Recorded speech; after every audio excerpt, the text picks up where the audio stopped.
దేవుని వాగ్దానం హెబ్రీ 6:11-12. మీరు మందులు కాక విశ్వాసము చేతను ఓర్పు చేతను వాగ్దానములను స్వాతంత్రించుకొని వారిని పోలి నడుచుకొనున్నట్లుగా మీలో ప్రతివాడును మీ నిరీక్షణ పరిపూర్ణమగు నిమిత్తము మీరిదివరకు కనపరచిన ఆసక్తిని తుదమట్టుకు కనపరచవలనని ఆపేక్షించుచున్నాను. విశ్వాస వీరులు వాళ్ళెక్కిన కొండ శిఖరాల మీద నుండి మనల్ని పిలుస్తున్నారు. ఒక మనిషి ఒక పనిని చేయగలిగాలంటే మరో మనిషికి కూడా అది సాధ్యమే అంటూ వాళ్ళు మనకి విశ్వాసం ఎంత అవసరమో చెప్తున్నారు. అంతేకాక విశ్వాసం ఫలించాలంటే ఓర్పు దానితో కలిసి ఎలా పనిచేయాలో హెచ్చరిస్తున్నారు.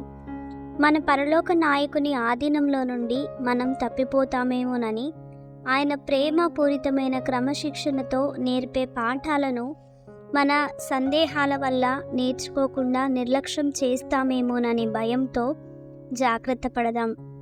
ఒక గ్రామంలోని కమ్మరి అన్నాడు, నేను భయపడేది ఒకటే, పనికిరాని తుక్కలో నేను కూడా పడిపోతానేమోనని. నేను ఒక ఉక్కు ముక్కును తీసుకున్నప్పుడు దాన్ని ఎర్రగా కాలుస్తాను, సుత్తితో దాన్ని సాగదీస్తాను, ఒక్కసారిగా దాన్ని చన్నీళ్లతో ముంచుతాను. అది ఎండు కర్రలా విరిగిపోతుందో లేక గట్టిగా నిలిచి ఉంటుందో నాకు అప్పుడు తెలుస్తుంది. 2-3 ప్రయత్నాలు చేసి పనికి రాకపోతే దాన్ని అవతల పారేస్తాను. పనికిరాని సామాన్లు కొనేవాడు వచ్చినప్పుడు చవకగా దాన్ని అమ్మేస్తాను. ప్రభువు కూడా నన్ను ఇలాగే పరీక్షిస్తాడు. అగ్నితోనూ నీళ్లతోనూ బరువైన సుత్తి దెబ్బలతోనూ నన్ను పరిశోధిస్తాడు.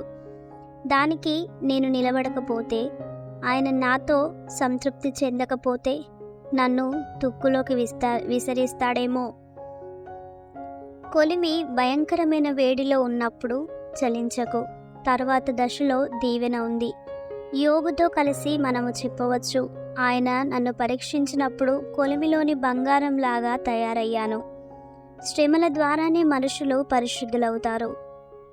పెద్ద పియానోని శృతి చేయాలంటే 11 టన్నుల బరువుని ఉపయోగించాలి. అలాంటి బరువుకి నువ్వు తట్టుకోగలిగితే దేవుడు నిన్ను పరలోకపు సంగీతానికి అనుగుణంగా శృతి చేస్తాడు. బాధపెట్టి